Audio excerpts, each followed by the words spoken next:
Senhor presidente, estava até com o governador do Acre, meu irmão Tião Viana na linha, ele estava dando uma entrevista. Ontem eu vou falar aqui, caro colega Benedito de Lira, sobre dois assuntos. Um deles diz respeito à vinda do ministro da Defesa na Comissão de Relações Exteriores com os comandantes das forças ontem. E também sobre algo fundamental que o Senado fez ontem, que foi apreciar e votar e deliberar sobre a nova lei de imigração. O Brasil agora tem uma lei sobre imigração que é moderna, que é contemporânea, que é algo que não trata mais as pessoas de outras nacionalidades como estrangeiro no Brasil, uma visão da década de 80, mas trata como imigrantes, como pessoas que estão aqui, que vieram, e estabelece regras de trato de respeito, que estabelece também os compromissos para quem vem ao nosso país, mas tudo isso estabelecido a partir desse mundo novo, que estabelece relações de respeito, que os muros foram derrubados. E ontem teve uma reunião no Palácio do Planalto, na Casa Civil, governador do Acre, com um grupo enorme de autoridades do governo federal para tratar a questão dos haitianos no Acre, coordenados pelo ministro Aloysio Mercadante. Primeira posição que eu trago é a do próprio governador. O governador está agradecido à presidenta Dilma, o governador está agradecido à equipe do governo que se dedicou e está procurando tomar uma atitude em relação à situação dos haitianos que buscam o Brasil através do Acre e que agora criou-se um problema como se o Acre fosse responsável pela chegada de haitianos em São Paulo, nas cidades do centro-sul do país. Alguém pode estar aí me ouvindo e dizer, mas é assim, porque quem paga o ônibus para os haitianos irem para São Paulo é o governo do Acre. O problema é que só esse ano já chegaram 5.000 haitianos, ou passaram pelo Acre 5.000 haitianos. No mês de abril foram 1.400. E nos outros meses não foi diferente deste ano. Somando tudo de dezembro para cá, já são quase 40.000 haitianos que passaram pelo Acre. Nenhum deles tinha o Acre como destino. Eles apenas entram pela fronteira entre a Bolívia e o Peru, chegam ao Brasil. O Brasil criou um programa que eu diria humanitário desde dezembro de 2010. E aí eu estou me referindo, eles estavam dando refúgio, estão tratando essas pessoas que chegavam na fronteira como refugiados ambientais. E o que é isso, refugiado ambiental? Aqueles que chegam no Brasil por conta do terremoto que houve em 2010 no Haiti. Só que são 5 anos depois do terremoto. O Brasil segue dando visto de refugiados ambientais. Então já tem uma situação que por si só precisa ser modificada. E aí ficou impraticável. O governo do Acre não tem uma atribuição constitucional para fazer isso, não tem o pessoal adequado, não está gastando uma fortuna que faz falta para o orçamento que tem que ser gasto com os que vivem no Acre, com todo respeito, mas o governo também adotou, e todos nós, a atitude humanitária de acolher. Só que tudo tem limite. Como o Estado, agora o governador está sendo acusado, às vezes a desinformação na imprensa leva a acusações contra o governador de que ele estaria, como se o Acre fosse o centro tivesse uma grande população de haitianos e o governador estivesse mandando. Não tem nada disso. É que chegam, às vezes, há 4 dias atrás, chegaram 200, sem avisar ninguém. Chegam, entram no Estado, a Polícia Federal faz a documentação deles em 2, 3 dias e depois eles ficam lá, perambulando nas ruas, querendo vir para o Centro-Sul. E uns vêm de avião, outros vêm de ônibus, e tem uma parcela paupérrima, já explorada pelos coiotes no meio da viagem, que fica implorando que se pague uma passagem de lá até São Paulo. É isso que está acontecendo, só isso. Só que é gravíssimo, não tem solução fácil. O governador está animado porque o governo federal está repondo uma parte do que o governo gastou. Então, eu queria cumprimentar o governo federal por ter puxado para si esse problema, que é tão grave. O governo federal vai mudar agora, vai emitir 2.000 vistos em Porto Príncipe, na embaixada em Porto Príncipe, por mês. Mas eu acho que essa medida, que é muito acertada, primeiro de socorrer o governo do Estado, que não tem essa atribuição, é só questão nacional. Segundo, de garantir visto lá em Porto Príncipe nessa quantidade. Mas se não for adotado, e não adianta dizer que é coiote, se não for adotado uma medida, se não se divulgar lá no Haiti que essa rota, que não é legal, que é ilegal, vindo pelo Acre, que é a exploração por parte de coiotes, se não se avisar que ela vai ser interrompida, ela vai seguir funcionando, ela vai seguir fazendo com que centenas cheguem ao Acre por mês, ou milhares, como está ocorrendo agora, e o problema vai seguir ou vai voltar daqui a um tempo. Eu sou favorável que se faça uma campanha no Haiti. O Haiti está crescendo agora 4% ao ano, já fazem 5 anos que houve o terremoto, que faça-se uma campanha dizendo que o Brasil não vai permitir que haitianos cheguem de maneira ilegal, usando o argumento de que são refugiados ambientais. Eu acho que isso precisa ser feito. Aí, a partir dessa divulgação, que isso não será permitido e que todos que queiram vir para o Brasil têm que vir pela embaixada, pela porta da embaixada, pela porta da frente e não pela porta dos fundos. Não que o Acre seja a porta dos fundos do Brasil, mas não pode vir de maneira clandestina. E aí nós teremos, então, quem sabe, o fim desse drama para os haitianos, para os acreanos, e que afeta fortemente. Imagine a responsabilidade de um governo que todo dia tem 1.000 pessoas acampadas num acampamento. É o maior acampamento de refugiados que tem no Brasil hoje. E se acontece mortes, e se acontece lá um conflito, como lidar com isso num estado como o Acre? A Europa não está conseguindo. Os países da Europa não conseguem lidar com a imigração do norte da África. A Ásia não consegue lidar com isso. Está lá vivendo um drama. Como é que o estado do Acre vai lidar com um problema tão grave como esse? Então, eu queria aqui, presidente, fazer esse registro, agradecer ao governo federal pela reunião, mas eu queria cumprimentar o senador Aloysio Nunes Ferreira, na ausência dele, assim que é bom, pela iniciativa que teve de apresentar uma proposta de lei de migração para o Brasil. O projeto tinha algumas questões que precisavam ser aperfeiçoadas.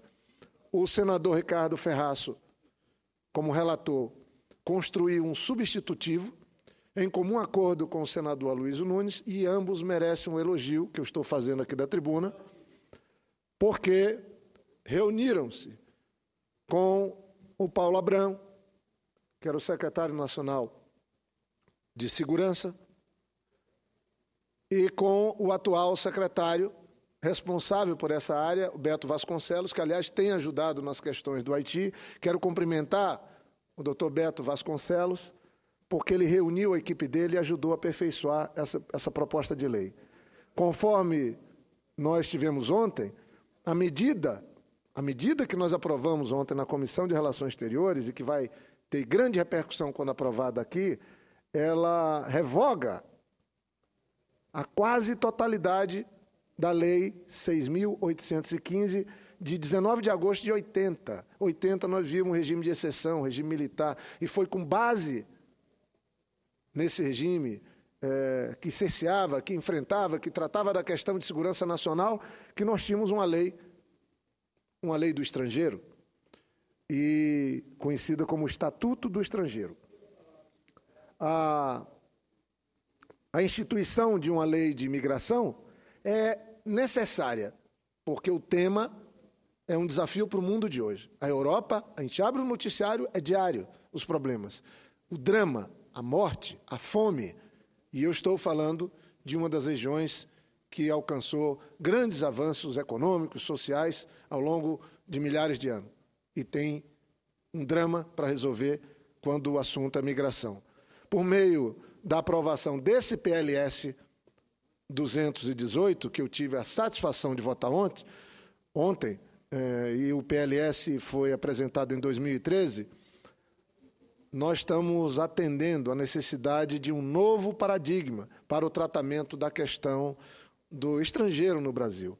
Em outras palavras, busca-se dar enfoque agora ao migrante e não mais ao estrangeiro. Então, nós vamos tratar o assunto como ele deve ser tratado nesse novo século, nesse novo milênio, diante desse desafio que vai dos haitianos no Acre aos problemas que a Europa enfrenta. Portanto, a proposição esclarece o regime jurídico brasileiro para estrangeiros, apresenta defasagens evidentes pela origem, pela maneira que foi concebido, já que a época em que foi concebido, no início dos anos 80, ainda estavam nesse período de exceção. Outro enfoque são aconselháveis para abordar essa matéria como a cooperação, o trabalho e o trabalhismo, o trabalhismo e o lado humanitário também que são enfocados. Esse é um quadro importante. O projeto visa, em essência, abordar o tema tendo em vista a preocupação com assistência humanitária, cooperação internacional e integração regional. Ele fixa princípios que deverão reger a política migratória brasileira em conformidade com as diretrizes claras e humanistas. Nesse sentido, a matéria passa a ser inserida no contexto de proteção internacional dos direitos humanos mediante a incorporação de 3 princípios gerais de direitos humanos: interdependência, universalidade e indivisibilidade.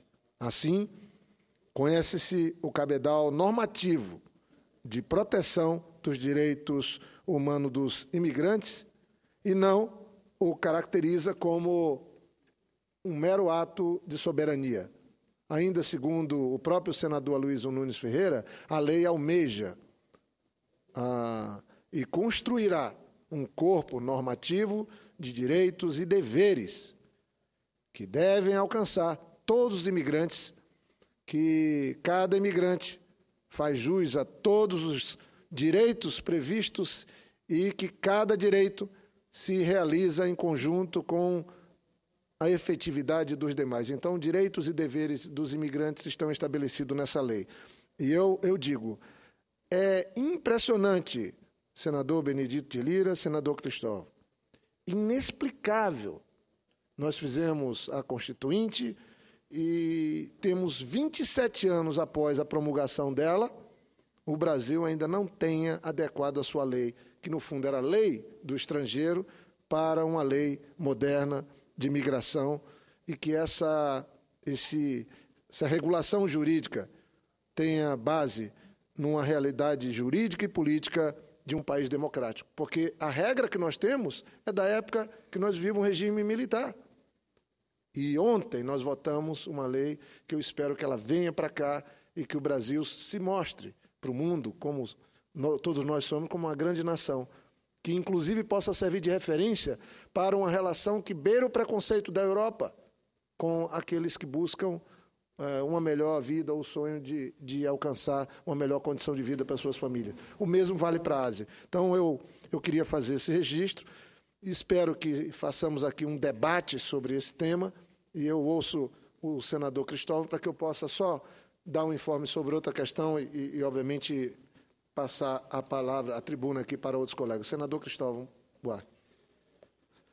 Senador Jorge Viana, nós estamos dando um grande passo com essa lei.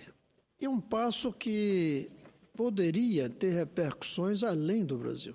O problema da migração é provavelmente o mais grave de todos os problemas éticos que nós vamos enfrentar daqui para frente. Porque, senador Lazier, nós vivemos num mundo de um desenvolvimento, de um aumento de riqueza muito desigual.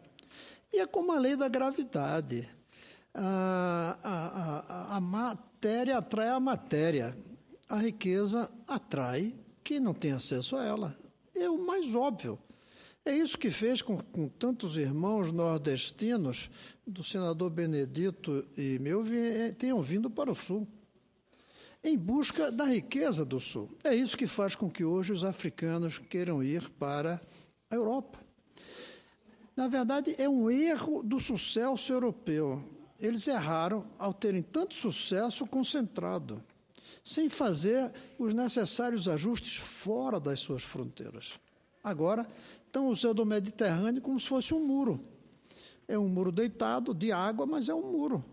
E vão radicalizar. Ontem, a Inglaterra aprovou uma série de leis que beira a um absurdo completo do ponto de vista humanitário. ético. E humanitário.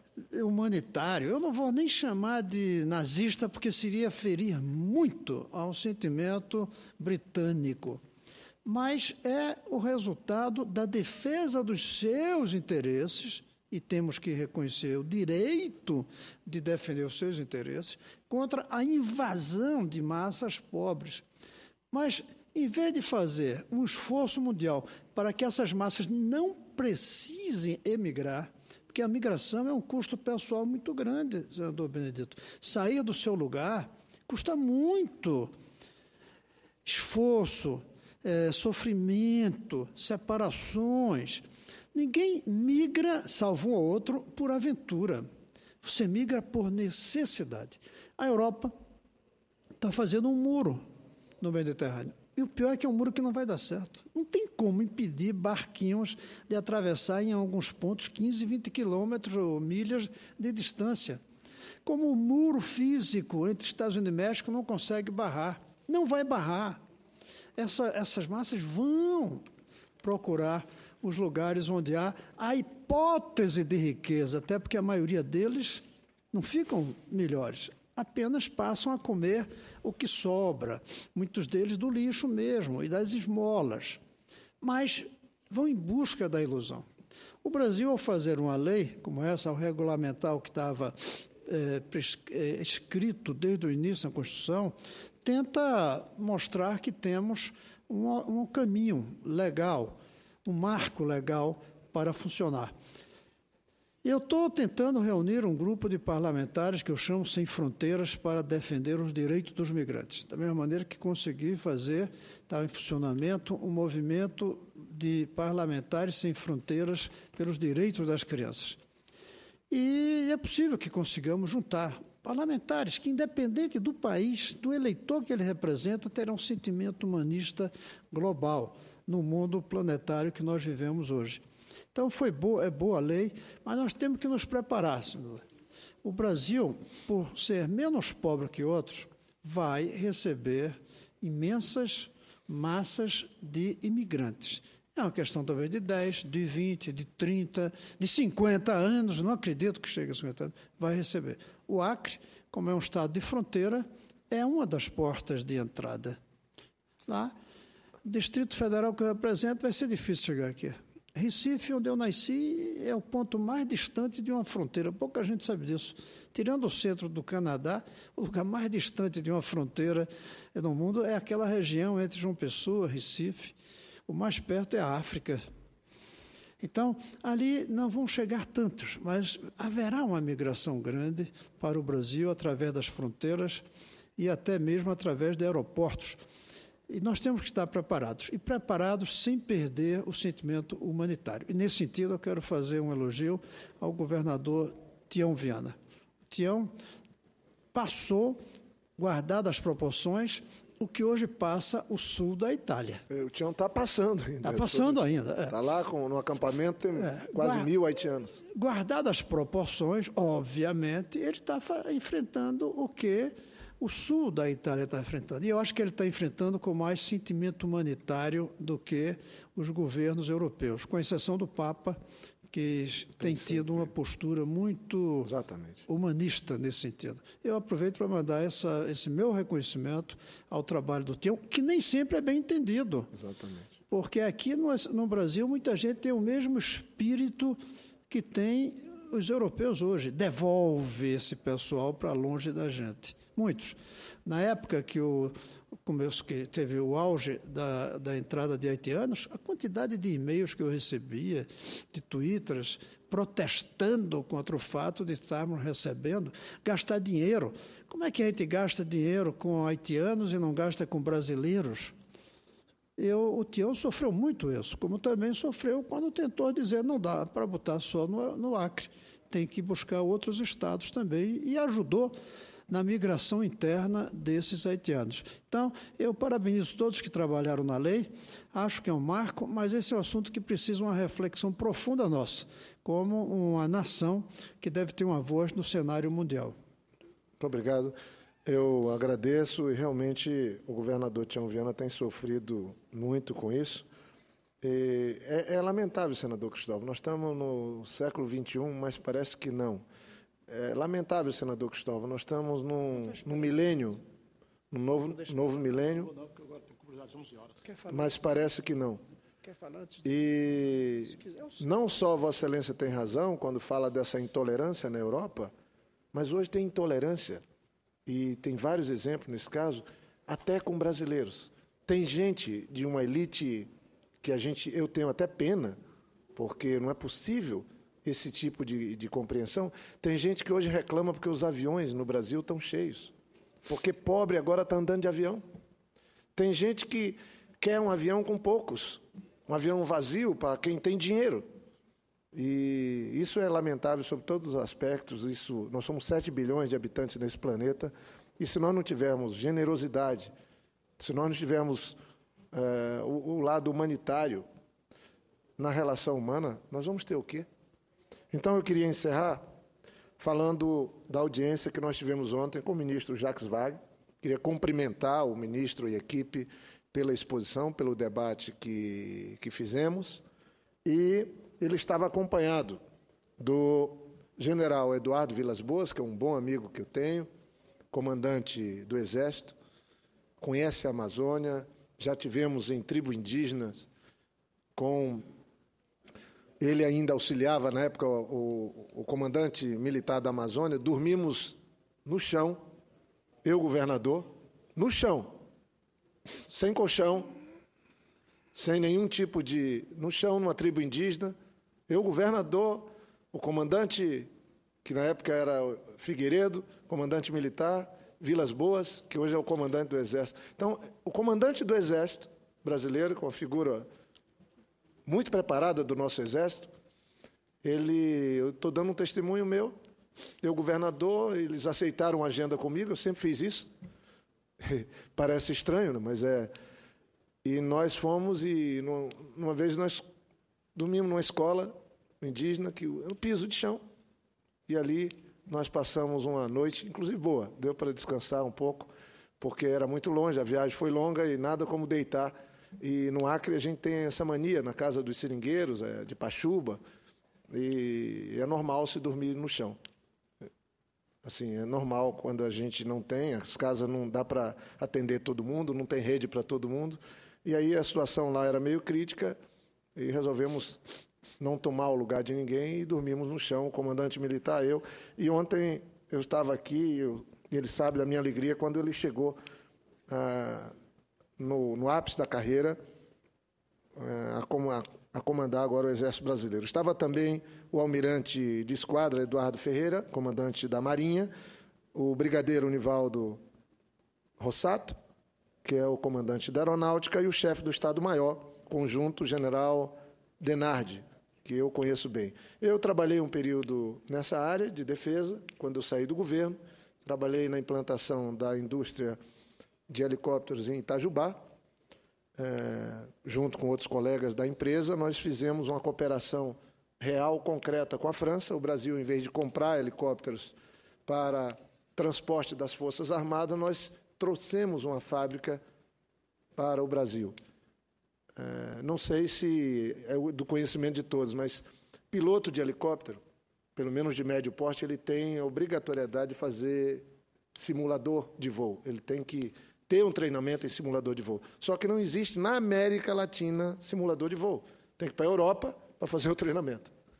E aí, certamente, você tem o risco de ter pessoas que não estão fazendo, porque é muito caro.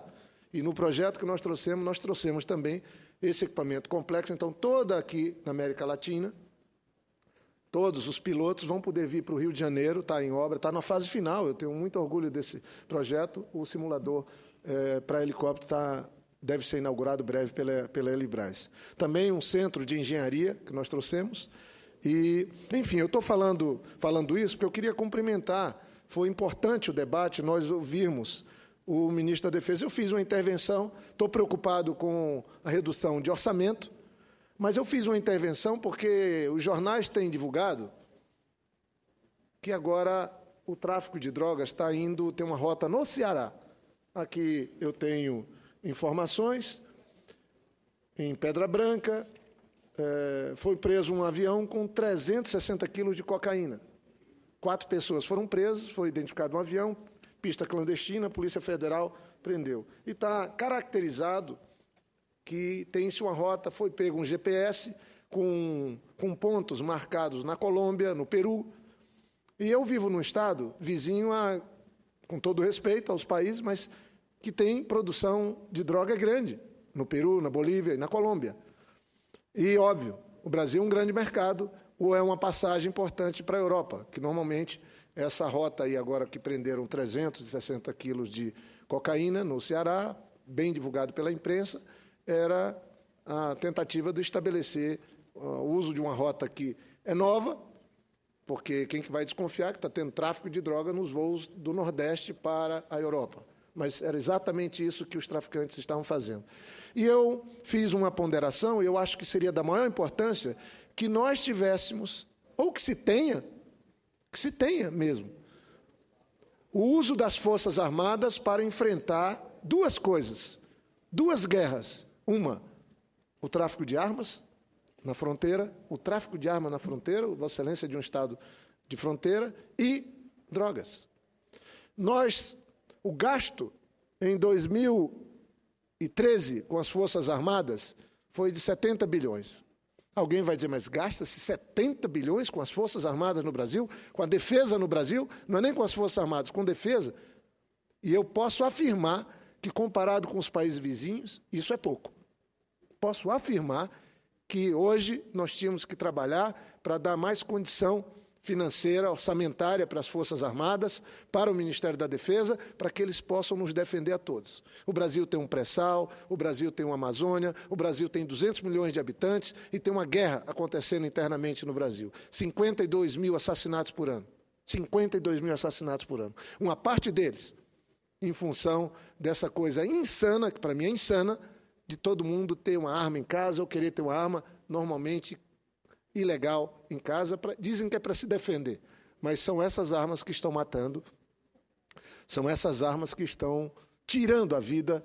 Eu tive na ONU agora, senador Cristóvão, e tem uma escultura que eu não consegui ver, eu até vou pôr na minha página, na fanpage, e é uma escultura enorme, é um revólver em cima de um platô, enorme, grande, deve ter uns 4 metros, e ele tem um cano comprido e o cano está enrolado, dado um nó no cano da arma. É isso que nós tínhamos que fazer. Não tem sentido. Como é que nós vamos enfrentar 52 mil assassinatos por ano? Não estou dizendo que seja só isso. Nós temos que ter um novo Código Penal brasileiro. Não tem sentido não debatermos, não votarmos. O Código Penal brasileiro é de 40, da década de 40. Para uma pessoa ser preso no Brasil por 10 anos, tem que matar 4. Se ele matar 4, mata um, aí tem um processo, mata outro. No 4º, aí sim vai estar garantido ele ficar preso 10 anos.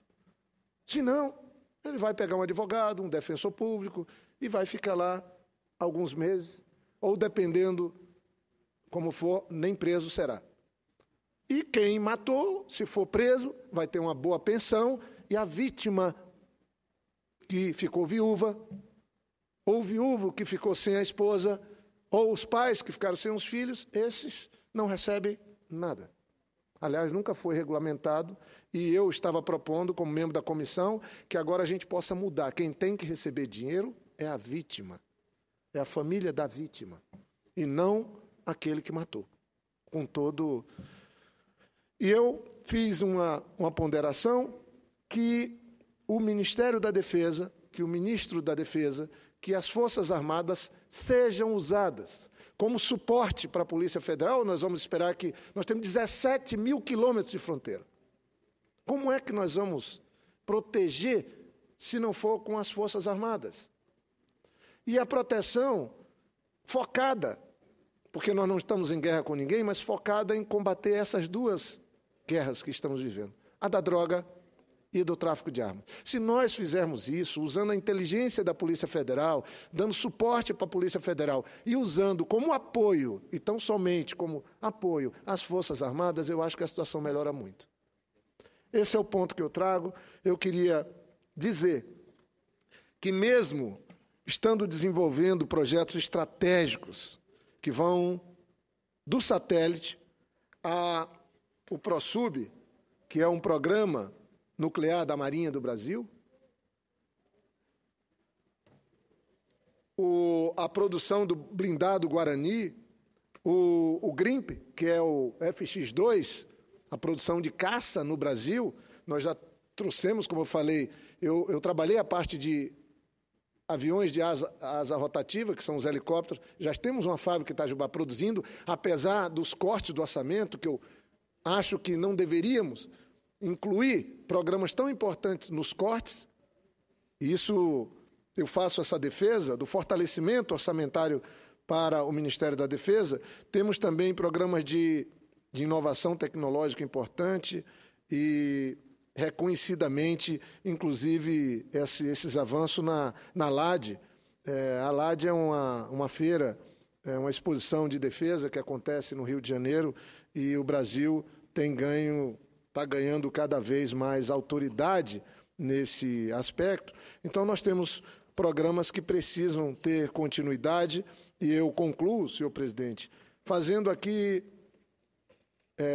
além de cumprimentando os comandantes das forças, o próprio ministro que estava aqui conosco, fazendo um relato. As pessoas devem dizer, mas o senador acabou de dizer que em 2013 foram gastos 70 bilhões com defesa, com as Forças Armadas. Sabe quanto isso significa do PIB de 2013? 1,4% do PIB de 2013.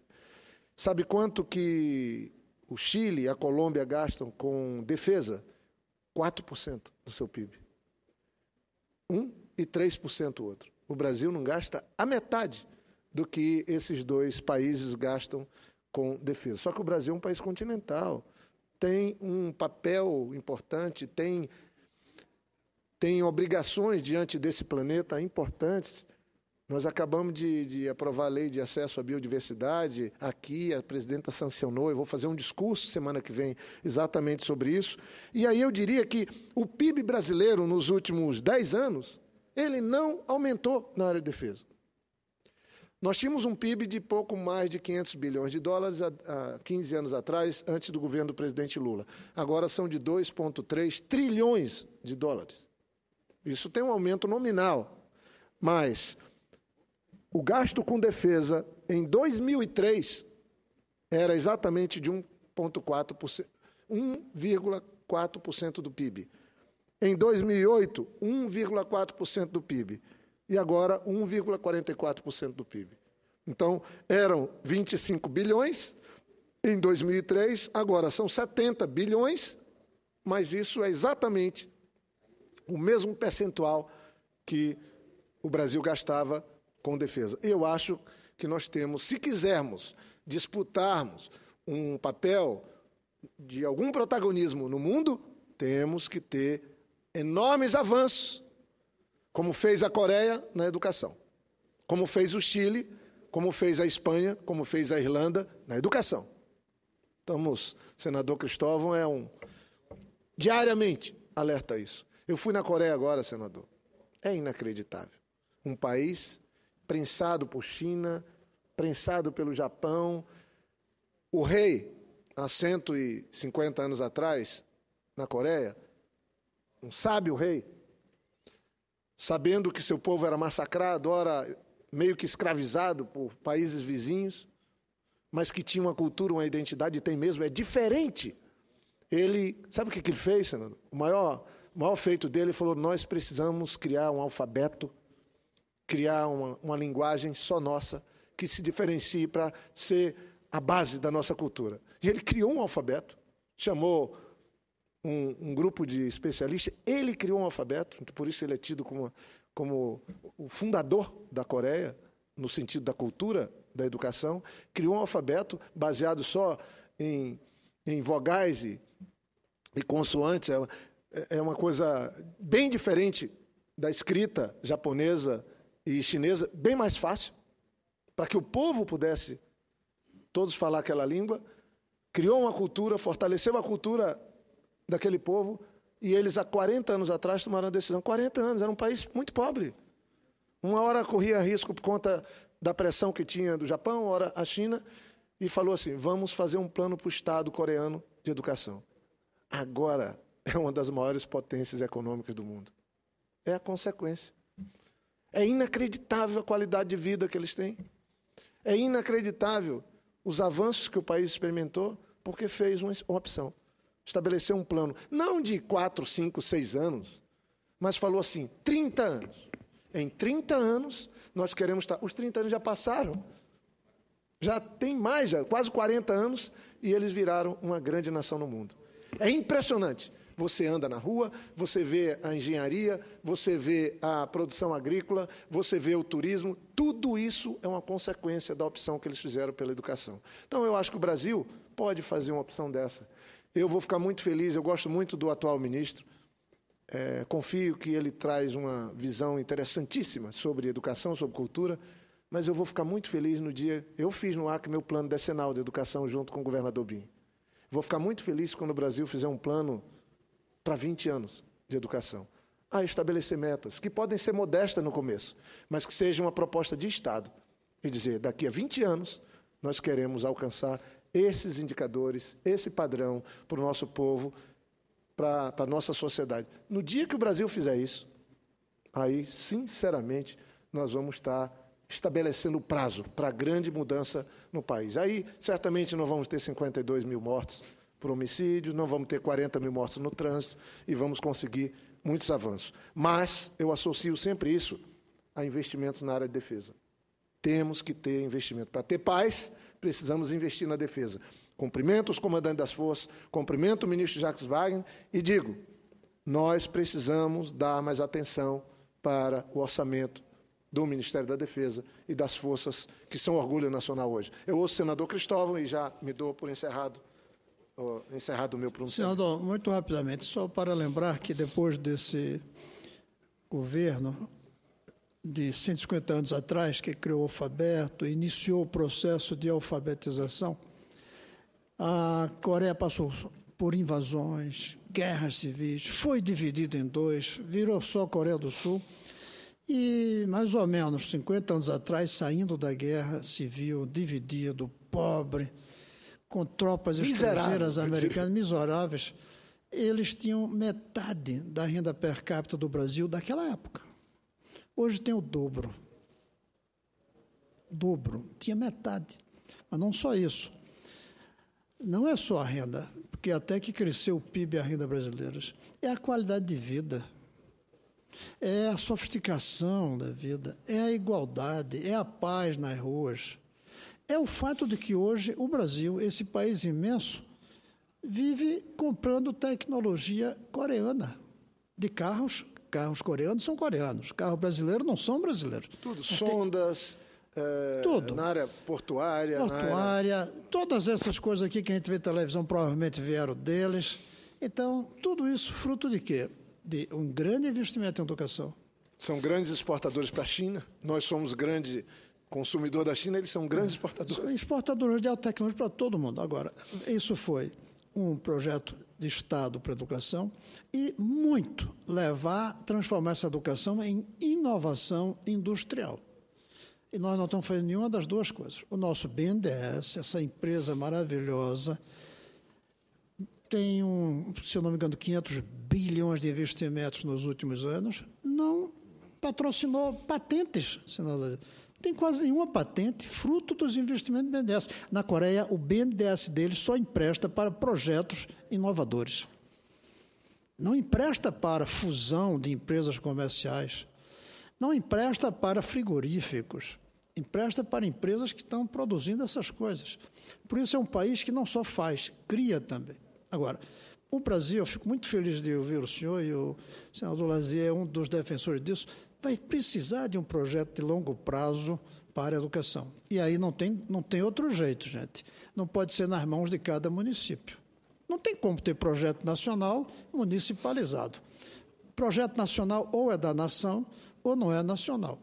Nós temos que ter um projeto nacional.